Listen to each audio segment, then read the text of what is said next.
चलिए प्रारंभ करते हैं। तो आज का जो विषय होगा हम लोगों का, पंचक नक्षत्र किसे कहते हैं उसको जानेंगे, उसमें कुछ क्या कार्य कर सकते हैं नहीं कर सकते वो जानेंगे। आज नक्षत्रों का बृहद चर्चा मैं नहीं करूंगा, और शनि की ढैया और 7.5 किनके ऊपर भारी पड़ने वाली है उसके विषय में समय मिले तो करूंगा, और नक्षत्र नाड़ी का परिचय के विषय में परिचर्चा कर दूंगा। ठीक है, नक्षत्र नाड़ी भी मैं विजय सर जी ने जो पढ़ाए हैं वो किन किन को समझ में आया, कितना समझ में आया उसका वो पढ़ा दूंगा। उसके बाद आप वीडियो देखते जाएंगे तो आपको बहुत लाभ हो जाएगा। ठीक है लक्ष्मण दाहाल जी, क्योंकि जी गुरु जी। विजय सर जी ने हम लोगों के लिए अमूल्य समय दे करके, बहुत अच्छे विद्वान है भारतवर्ष के नक्षत्र नाड़ी में, और उन्होंने अभी क्लास लिया था तो क्लास समाप्त हो चुका है। तो नक्षत्र नाड़ी का भी बेसिक रूल पहले मैं समझा देता हूँ, फिर उसके बाद उनका मैं आचार्य जी का वीडियो दूंगा, वो भी आप लोग पढ़िएगा। ठीक है, जी तो नक्षत्र नाड़ी सबसे पहले हमें ये समझना होगा कि नक्षत्र नाड़ी क्या है। नक्षत्र नाड़ी में क्या होता है कि आप लोगों को जो पिछला क्लास था उसमें मैंने बताया था कि विजय सर जी ने हम लोगों को जिस प्रकार से बताया कि ग्रह एक राशि में स्थित होता है तो 30 डिग्री में स्थित होता है। तो जैसे कि पूरे ब्रह्मांड में ये हमारा जो पृथ्वी है, हम किस देश में हैं, तो हम भारत देश में हैं। ठीक उसी प्रकार कोई ग्रह किस राशि में स्थित है तो अमुक राशि पर स्थित है। अब ऐसा होता है कि आसाम में बाढ़ या बाढ़ का खतरा है, तो हर जगह बाढ़ का खतरा नहीं है। ठीक उसी प्रकार राशि में बैठने के कारण वो ग्रह कैसा प्रभाव देगा, तो इसके लिए हम फिर क्या है कि ग्रह के बाद नक्षत्रों में जाते हैं। अर्थात भारत देश में भी हम फिर कहाँ जाते हैं, राज्य में जाएंगे। फिर राज्य में भी ढूंढेंगे कहाँ है, लक्ष्मण दाहाल जी कहाँ हैं, तिरुपति मिश्रा जी कहाँ हैं। तो आसाम में डिब्रूगढ़ में घर मकान नंबर कितने में लक्ष्मण दाहाल जी रहते हैं, तो वो है उपनक्षत्र। ठीक है, जिस प्रकार तिरुपति मिश्रा जी हैं, चाहे जो भी हैं, या ओम मेहता जी हैं, कि कहाँ रहते हैं ओम मेहता जी, आपका राज्य का नाम कौन सा है, क्या है? गुजरात। गुजरात। अब देखिए कि भारत देश में आप कहाँ हैं, गुजरात में। गुजरात में भी कहाँ है, गांव का नाम या शहर का नाम, मकान नंबर कितने नंबर पे हैं, ये उपनक्षत्र है। एक्यूरेट आप कहाँ स्थित हैं वर्तमान में, तो ये जो है उपनक्षत्र है। इसलिए कल सतीश सर जो हैं वो भी जुड़े हुए थे, इंजीनियर सर हैं दिल्ली से, बहुत अच्छे विद्वान है। तो कहने का सारांश क्या है कि नक्षत्र नाड़ी में सूक्ष्माति सूक्ष्म गणना भी होती है। तो उसको कैसे किया जाता है, दो कुंडली से ग्रहों को जाना जाता है। एक तो भाव चलित कुंडली जो लग्न कुंडली है, वो भाव कुंडली, लग्न कुंडली, और एक निर्यण भाव चलित कुंडली। ये दो कुंडलियों के माध्यम से कौन से भाव में किन किन ग्रहों का प्रभाव है उसको इंग्लिश में कोऑर्डिनेटर कहते हैं, अर्थात उसका महत्व। तो आइए नक्षत्र नाड़ी का परिचय मैं आप लोगों को पहले करा देता हूं, फिर अन्य विषय के ओर आपको ले चलूंगा। ठीक है, चर्चा किया जाए नक्षत्र नाड़ी के विषय में। जी गुरु जी। तैयार हैं? जी जी गुरु जी, जी गुरु जी, जी गुरु करिए। जी। जय गुरु जी। और ये बहुत मेहनत करके चार्ट बनाया हूँ, ये वाह वाह, चार्ट को पूरा अच्छी बना तरह दिए से क्या आप गुरु जी? समझ। हाँ जी। पूरा का पूरा पूरा का आपको पूरा बना बना दिए? दिए। अरे वाह, हम्म जय हो, भयंकर। जय हो। अब देखिए यहाँ पहला मेन क्या चीज है कि अन्य लोग म्यूट कर लीजिएगा। प्रत्येक घर या भाव, अर्थात हम जो भी कुंडली देखते हैं इस प्रकार का बना हुआ होता है। अब इसको भाव भी कह सकते हैं, हम घर भी कहते हैं। ठीक है, ये 1 नंबर घर, ये 2 नंबर, ये 3 नंबर, ये 4 नंबर, ये 5 नंबर, ये 6 नंबर, ये 7 नंबर, ये 8 नंबर, ये 9 नंबर, ये 10 नंबर, 11 नंबर और 12 नंबर, ये भाव हैं। ठीक है, पहला घर बोलते ही आप ये जानेंगे, दूसरा बोलते ही ये, तीसरा, चौथा, पांचवा, छठा, सातवां, आठवां, नौवां, 10वां, 11वां, 12वां। अर्थात आपको एक कंपनी चलाना हो, देश चलाना हो, कुछ भी चलाना हो, तो उसमें डिपार्टमेंट अलग अलग होते हैं। शिक्षा का चाहिए, स्वास्थ्य का चाहिए, ठीक है, अर्थात जल मंत्रालय अलग से हैं, आपका सेनाएं अलग हैं उसकी रक्षा के लिए। तो उसी प्रकार व्यक्ति को ये द्वादश भाव क्या है, ये कुंडली रूपी फैक्ट्री का किस भाव में कौन सा ऑफिस है, उस ऑफिस से क्या क्या कार्य हो। तो ये क्या कह रहे हैं, सबसे पहला सूत्र, प्रत्येक घर या भाव का 12वां घर उसके कारक तत्व का ह्रास करता है। अर्थात मान लीजिए ये पहला घर है,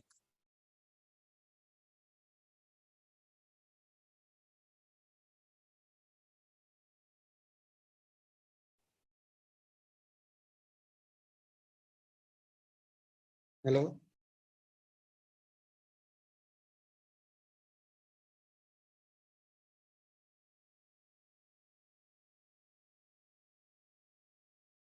आया बताइए सभी को, गुरुजी फिर आगे आवाज नहीं बढ़ो। आया था आपका। आ गया। ठीक है, अब जैसे कि किसी का विवाह देखना है तो सप्तम, अभी सुनाई दे रहा है कि नहीं दे रहा है? सुनाई दे रहा हाँ, गुरुजी। दे रहा गुरुजी। अर्थात कहने का सारांश क्या है, हर घर से 12वां घर जो है क्या करता है, उसका कारक तत्व को नष्ट करता है, अर्थात ह्रास करता है। लेकिन ये फॉर्मूला सभी जगह लागू नहीं होगा।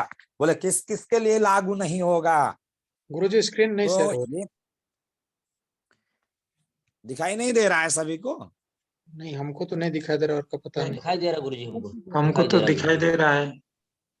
चलिए चलिए म्यूट कर लीजिए, फिर दोबारा मैं कर रहा हूं। अभी दिखाई दे रहा है? जी अभी आ गया।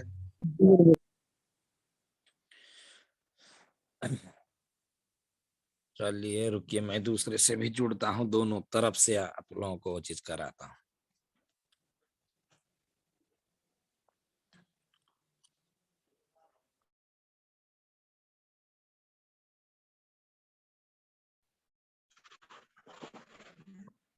मैं दिखाई दे रहा हूँ? बिल्कुल।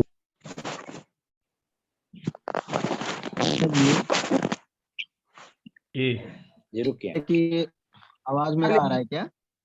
बिल्कुल बात मत करिए, म्यूट कर लीजिए। मेरा जो पढ़ा रहा हूँ वो विषय में आप आ जाए।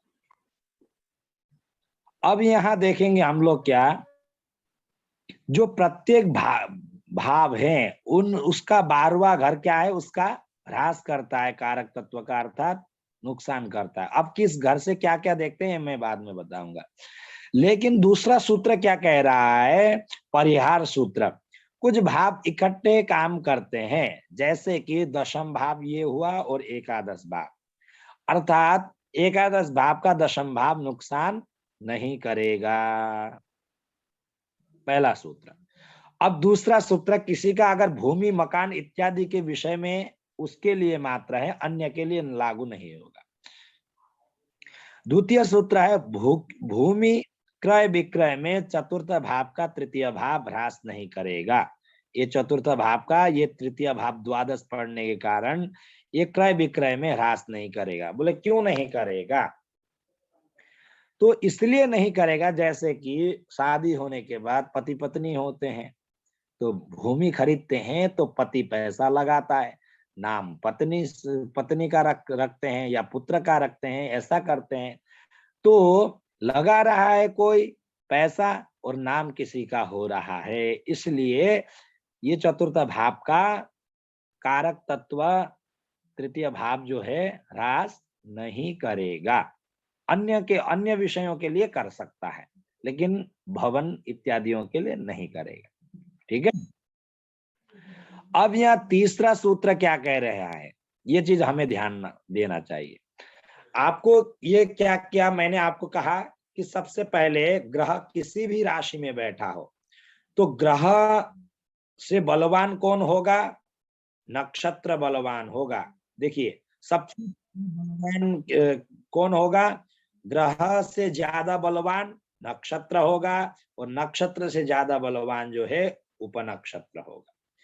ठीक है, समझ में आया। जैसे कि भारत देश में आप कहाँ ढूंढें, तो आपका राज्य में आएंगे, तो राज्य में भी कहाँ ढूंढेंगे, आपका गांव का एड्रेस और मकान नंबर जो है वो उपनक्षत्र है। समझ में आ गया सभी को। सबसे बलवान कौन होगा, उपनक्षत्र होगा, और उपनक्षत्र से कम बलवान कौन होगा, नक्षत्र होगा, और नक्षत्र से कम बलवान होगा। सारांश क्या हुआ, सबसे ज्यादा बलवान उपनक्षत्र होगा। कोई भी कार्यों के लिए उपनक्षत्र अगर मना कर देता है तो नक्षत्र और ग्रह भी कार्य नहीं कर सकते। मान लीजिए ये उपनक्षत्र क्या है, बेटा है, बेटा है। अब ये पिता है नक्षत्र, ये दादाजी हैं ग्रह। अब मान लीजिए बेटा शादी करना चाहते हैं तो पिता भी हाँ करें तो शादी हो सकती है, बेटा शादी करना चाहता है दादा हाँ करे तो भी शादी हो सकता है। लेकिन बेटा मना कर दे शादी के लिए, पिताजी और दादाजी जितना भी एड़ी चोटी का जोड़ लगा ले, शादी नहीं हो सकती।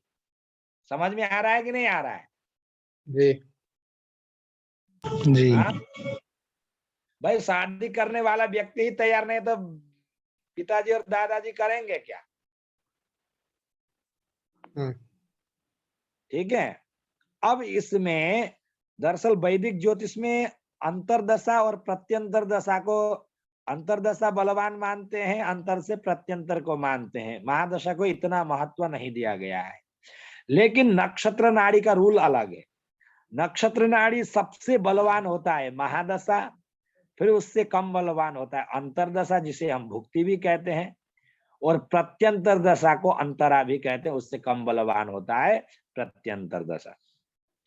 अगर महादशा मना कर देता है कोई भी कार्य करने के लिए तो अंतरदशा, भुक्ति और ये प्रत्यंतर दशा का पावर इतना नहीं बताएगा। थोड़ा बहुत पावर तो अंतरा का रहता है, लेकिन महादशा में अंतरदशा, जैसे कि मान लीजिए शादी का, विवाह का मुख्य कारक भाव होता है 7, दूसरा भाव होता है ये परिवार का, ठीक है, सहायता पड़ोसियों का, और 11वां जो भाव होता है वो इच्छा पूर्ति का होता है। व्यक्ति का जो भी इच्छाएं हैं, अभिलाषाएं हैं, उसका पूर्ति का कारक घर होता है आपका 11वां।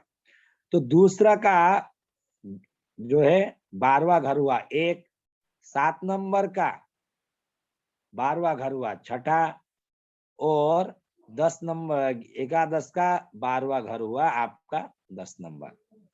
तो शादी के लिए कारक ग्रह, कारक भाव कौन कौन? मुख्य कारक जो है वो सप्तम है। द्वितीय भाव क्या है? परिवार का कारक है। और एकादश भाव इच्छा पूर्ति का कारक है। तो इससे 12वां घर 1 नंबर पड़ रहा है, 7वें का 12वां आपका 6ठा पड़ रहा है, और 11वें का 12वां 10वां पड़ रहा है। ठीक है। तो इसमें सबसे प्रमुख जो होगा 7 नंबर जो है ये प्रमुख है, और 7 का भी मना करने का सबसे मेन प्रमुख होगा, वो होगा 6ठा नंबर होगा। ठीक है, समझ में आया कि नहीं बताइए? जी गुरुजी। अब ये आगे पढ़ते जाएंगे तो इसको और विस्तार से आप लोगों को मालूम चलेगा। अब इसमें कोऑर्डिनेटर अर्थात आपका ग्रहों का प्रभाव किन किन भावों में होता है उसका बनाने का नियम। ठीक है। कुंडली 2 प्रकार की है नक्षत्र नाड़ी में, एक तो भाव चलित कुंडली और एक निर्यण भाव चलित कुंडली। तो इसमें क्या है, आपका जो हमारे 7 ग्रह हैं, पिंड ग्रह, कौन कौन से हैं? बोले हमारे सबसे पहले सूर्य, फिर उसके बाद चंद्रमा, फिर उसके बाद यहाँ लिख दिया गया है मंगल, बुध, गुरु, शुक्र और शनि। ये पिंड ग्रह जो हैं, इनका प्रभाव क्षेत्र कोऑर्डिनेटर भाव निर्यण भाव चलित कुंडली से तैयार करते हैं। बोले कैसे तैयार करते हैं, वो भी अभी हम जानने के लिए प्रयास करेंगे। तो समझ में आ गया? आपको पूछा जाए पिंड ग्रह राहु केतु को छोड़ करके जो पिंड ग्रह है उसका कोऑर्डिनेटर प्रभाव क्षेत्र किस कुंडली से विचार किया जाता है, आपका उत्तर क्या होगा बताइए? निर्यण भाव चलित कुंडली से। किससे होगा निर्यण भावचंद्र, बताइए? निर्यण भावचंद्र, निर्यण भाव चलित कुंडली से। ठीक है। अब जो है निर्यण भाव चलित कुंडली से ये ग्रहों का प्रभाव का क्षेत्र कौन कौन से भावों में प्रभाव, नक्षत्र नाड़ी सॉफ्टवेयर में आवाज कट रही है गुरुजी आपके। आवाज कट रहा है। नहीं दे रहा है, स्पष्ट बताइए। कट रही है बस। अभी जी अभी भी। अभी कट रही है।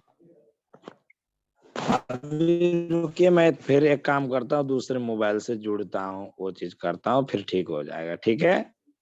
अभी आने लगा सर।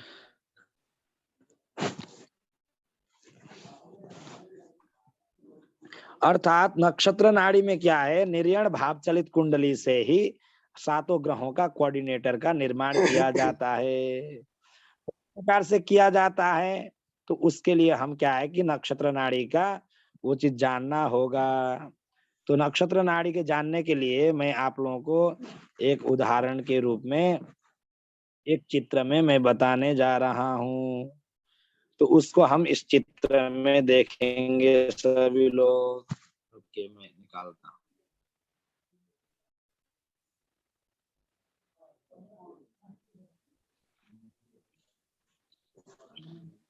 लोको लोको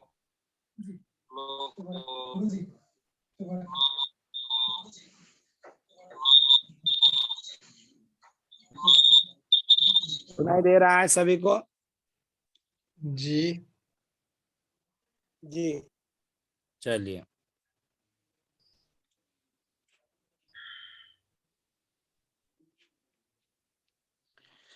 तो ये नक्षत्र नाड़ी का सॉफ्टवेयर है, यहाँ आपको दिखाई दे रहा होगा।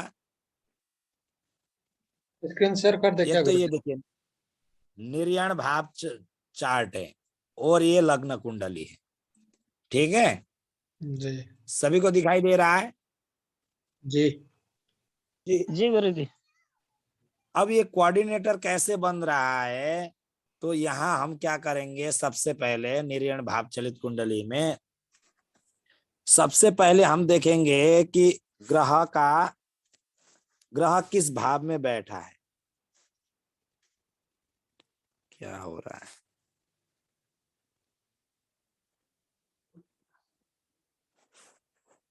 दिखाई दे रहा है सभी को? जी गुरुजी। जी गुरुजी।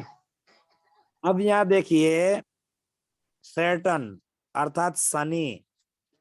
अब शनि का कोऑर्डिनेटर कैसे बनेगा, अगर अर्थात शनि किस किस भाव में प्रभाव डालेगा, तो इसका शनि का कोऑर्डिनेटर बनाने के लिए सबसे पहले हमें क्या करना होगा, शनि की राशि किन किन भावों पर विद्यमान है ये हमें देखना होगा। ठीक है, शनि देखेंगे लग्न में बैठा है 1 नंबर, शनि का राशि भी उसी में है, तो 1 नंबर पहला आया। दूसरा राशि कहाँ है शनि का,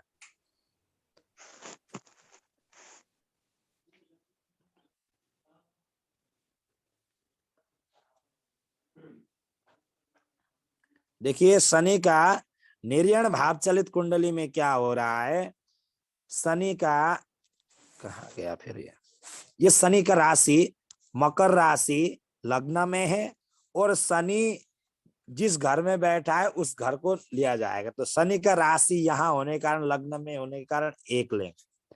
अब शनि का दूसरा राशि ढूंढेंगे तो निर्यण भाव चलित कुंडली में शनि का दूसरा राशि लुप्त हो गया है, वो नहीं है। अब हम ढूंढेंगे शनि जिस भाव में बैठा होगा उस भाव संख्या को हम लिखेंगे। तो शनि भी लग्न में बैठने के कारण 1 ही हुआ। समझ में आया सभी को? शनि का दूसरा नहीं है। अब यहां हम चार्ट में देखेंगे ये हमने जो निकाला अभी सही है या नहीं। तो यहां देखेंगे सैटर्न अर्थात शनि ग्रह, उसका एक ही कोऑर्डिनेटर बना है, दूसरा कोऑर्डिनेटर नहीं बना है। समझ में आया कि नहीं? जी गुरु जी। जी गुरु जी। जी क्लियर है? जी। अब दूसरा हम देखेंगे, किसको देखेंगे? अर्थात हम देखेंगे किसको? जुपिटर, गुरु को। देखिए गुरु यहां बैठा हुआ है, गुरु दशम भाव में बैठा है तो पहला कोऑर्डिनेटर दशम भाव का आएगा। अब शनि का, गुरु का राशि अन्य किन किन भावों पर विद्यमान है? तो एक तो दशम भाव में भी विद्यमान है, तो एकादश भाव में उसका गुरु का धनु राशि है 9 नंबर का, और द्वितीय भाव में मीन राशि है। तो शनि गुरु का कोऑर्डिनेटर कौन कौन सा हुआ? या मीन राशि होने के कारण या धनु राशि का होने के कारण 9वां भाव भी नहीं, 9वां भाव नहीं, अर्थात एकादश भाव, ये घर 11 नंबर का घर है तो यहाँ 11 नंबर आ जाएगा। ये दशम भाव था तो ये दशम भाव कोऑर्डिनेटर में आ गया, एकादश भाव था एकादश आ गया। तो मीन राशि द्वितीय भाव होने के कारण कोऑर्डिनेटर में 2, 10, 11, अर्थात इसको हम उल्टे क्रम से न लिख करके उल्टे क्रम से लिखेंगे 2, 10 और 11 गुरु के कोऑर्डिनेटर बोले। समझ में आया? तो गुरु ग्रह किस किस भाव में प्रभाव डाल रहा है? द्वितीय भाव में, दशम भाव में और एकादश भाव में। समझ में आया सभी को? जी जी गुरु जी। अब देखेंगे, ये देखेंगे अभी हमने निकाला ये सही है या नहीं, हम चेक करेंगे। तो यहां देखेंगे, ये देखिए यहां देवगुरु बृहस्पति का द्वितीय भी आया, ये दशम भी आया और एकादश भी आया। अब ये द्वादश क्यों आया? ठीक है, अब इसलिए आया ये द्वादश क्योंकि द्वादश भाव में भी धनु राशि 2-2 पढ़ने के कारण ये भी आया। समझ में आ गया कि नहीं? जी। तो देवगुरु बृहस्पति का प्रभाव कहाँ का किस किस भाव पर पड़ रहा है? अर्थात देवगुरु बृहस्पति का राशि एकादश भाव में है, द्वादश भाव में है, द्वितीय भाव में भी मीन राशि है और दशम भाव में गुरु बैठने के कारण ये दशम भाव। तो गुरु का कोऑर्डिनेटर हुआ 2, 10, 11 और 12। समझ में आया? क्लियर? किसी को समझ में नहीं आया तो बताइए। नक्षत्र नाड़ी बहुत महत्वपूर्ण है, इसलिए मैं डायरेक्ट फलित में भी ले जाऊंगा। सूरज रिजाल जी, समझ में आ रहा है कि नहीं आ रहा है? आ रहा है गुरुजी।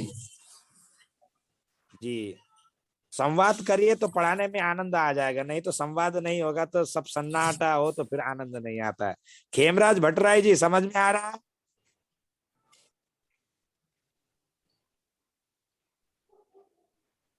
बोलने में ही 1 घंटा लगाएंगे तो कैसे होगा? तो ये गुरु का कोऑर्डिनेटर हुआ, ठीक है।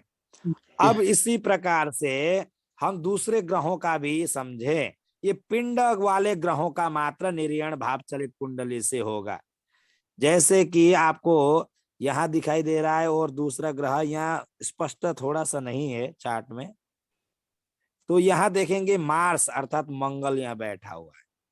तो मंगल जो बैठा हुआ है, सबसे पहले उसका कोऑर्डिनेटर कौन सा हुआ? 9वें भाव में बैठने के कारण 9 नंबर का कोऑर्डिनेटर, अर्थात उसका प्रभाव क्षेत्र 9 नंबर भाव भी हुआ। अब हम यहाँ ढूंढेंगे मंगल की राशि कितने नंबर भाव पर है। तृतीय भाव में मेष राशि है तो तीसरा कोऑर्डिनेटर आ गया, प्रभाव क्षेत्र। अब 8वां राशि कहाँ है वो ढूंढेंगे। तो 8वां राशि आपका यहाँ है दशम भाव में।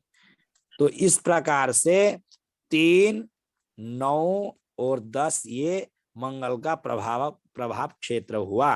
मंगल का इन इन भावों में प्रभाव होगा, तो इसको इंग्लिश में कोऑर्डिनेटर कहते हैं।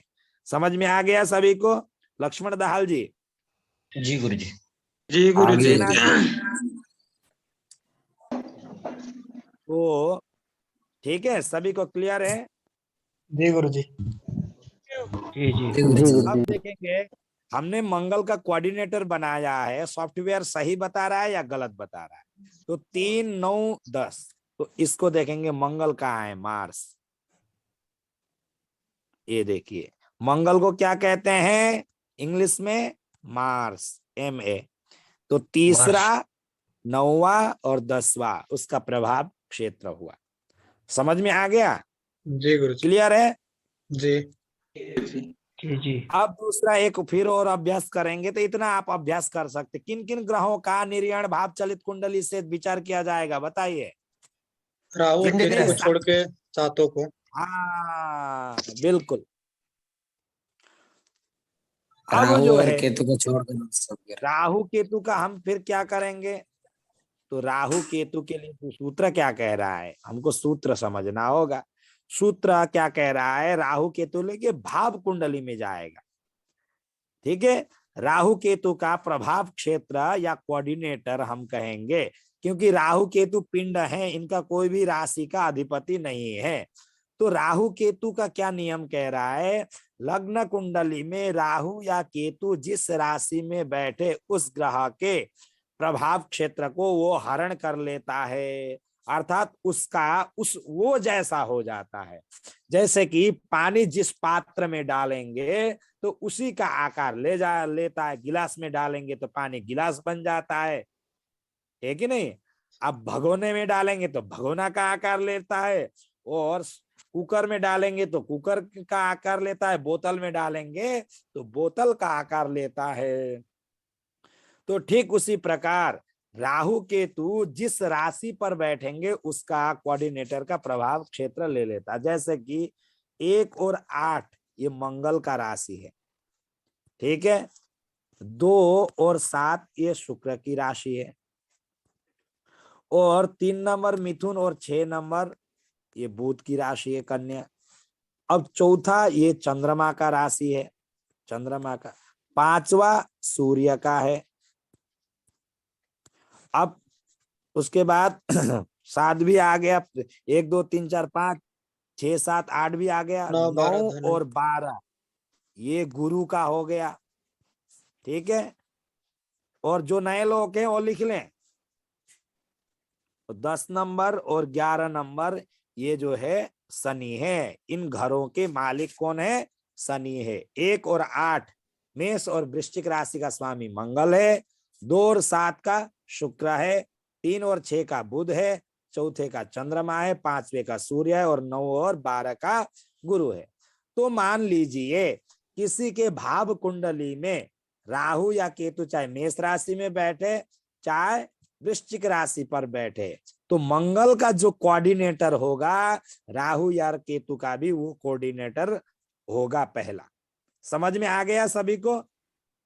लक्ष्मण दाहाल जी, सूरज रिजाल, मान लीजिए केतु जाकर के बैठा है तुला राशि पर, तो शुक्र का प्रभाव क्षेत्र जिन जिन भावों में होगा, तो केतु का भी उन उन भावों का प्रभाव क्षेत्र उसको वो कब्जा कर लेता है। ठीक है, समझ में आया कि नहीं?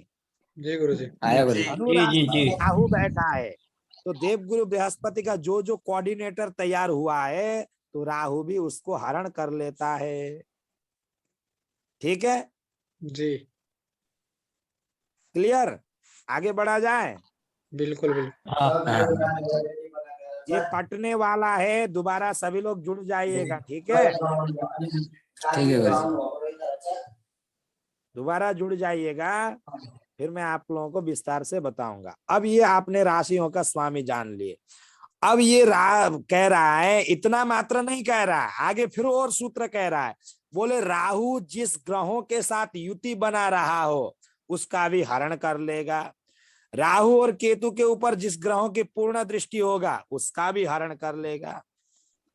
उस भाव में जो भी ग्रह है, उस भाव पर जिन जिन ग्रहों की पूर्ण दृष्टियां हैं, उन सभी ग्रहों के कोऑर्डिनेटर तथा भाव चलित कुंडली में राहु केतु जिस भाव में बैठा है, इन सभी भावों को मिलाकर राहु केतु के कोऑर्डिनेटर तैयार होते हैं। अब ये क्या कह रहा है कि मान लीजिए अब ये कुंडली है, चलिए ये कुंडली का प्रैक्टिकल यहीं दिखा देते हैं। अब देखिए, अब ये लग्न कुंडली चार्ट में आएंगे, निर्याण भाव चलित कुंडली में हम नहीं जाएंगे। राहु केतु के लिए हम कहा जाएंगे? लग्न कुंडली में। तो रा का तात्पर्य राहु बैठा है, तो राहु ने किसके साथ युति बनाया? मंगल के साथ। तो मंगल का कोऑर्डिनेटर को पहले हरण कर लेगा। ठीक है, समझ में आया? फिर मंगल के बाद राहु जिसके राशि में है, अर्थात तुला राशि, तुला राशि का स्वामी कौन है?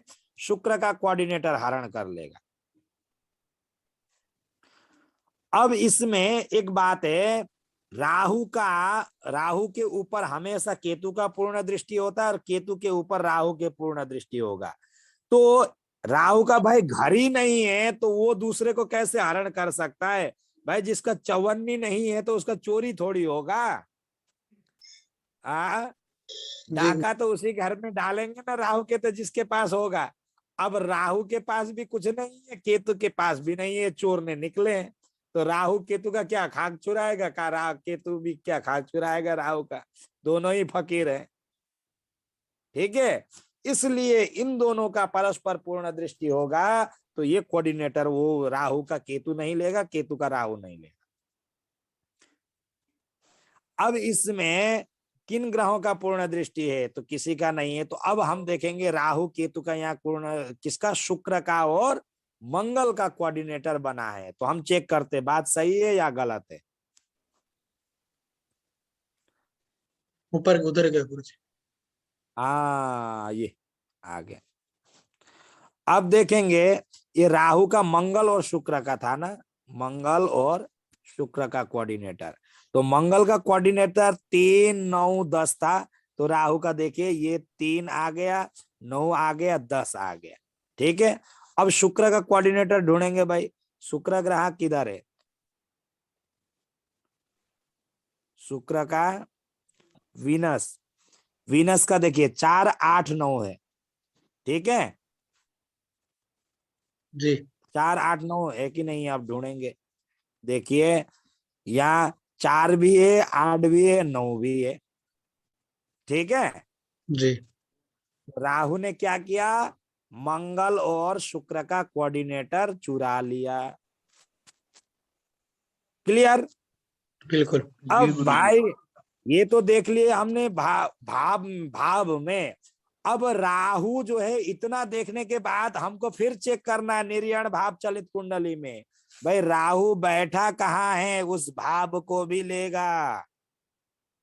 यहाँ लग्न कुंडली में क्या होगा? राहु जिस ग्रहों के साथ युति बना रहा है उसका कोऑर्डिनेटर चुराएगा, राहु जिस राशि पर बैठा है उसका कोऑर्डिनेटर चुराएगा, और राहु के ऊपर जिन ग्रहों का पूर्ण दृष्टि है उसका कोऑर्डिनेटर चुराएगा। निर्यण भाव चलित कुंडली में दृष्टि को हम ग्रहण नहीं करेंगे, लग्न कुंडली से दृष्टि को ग्रहण करेंगे। क्लियर? समझ में आया कि नहीं? जी जी, पता पड़ा कि निर्यण भाव चलित कुंडली से भी जबरदस्ती आप वो कर रहे हैं। तो अब कटने वाला है राहु गुरुजी, कहाँ अब बैठा है? हाँ, कटने वाला है कुछ सेकंड में। ये राहु देखिए यहाँ अष्टम में बैठा हुआ है, यहाँ के लिखा हुआ है केतु, तो अष्टम का भी कोऑर्डिनेटर अष्टम भाव भी आ जाएगा। अब अष्टम भाव में युति को भी हम ग्रहण नहीं करेंगे, दृष्टि को भी ग्रहण नहीं करेंगे, और अष्टम भाव में जो राशि में बैठा है उस राशि को भी हम ग्रहण नहीं करेंगे। मात्र निर्यण भाव चलित कुंडली में किस भाव पर राहु बैठा है उसको मात्र ग्रहण करेंगे। इतना समझ में आ गया सभी को? फिर क्लास कटेगा, फिर मैं बताऊंगा। आगे गुरुजी।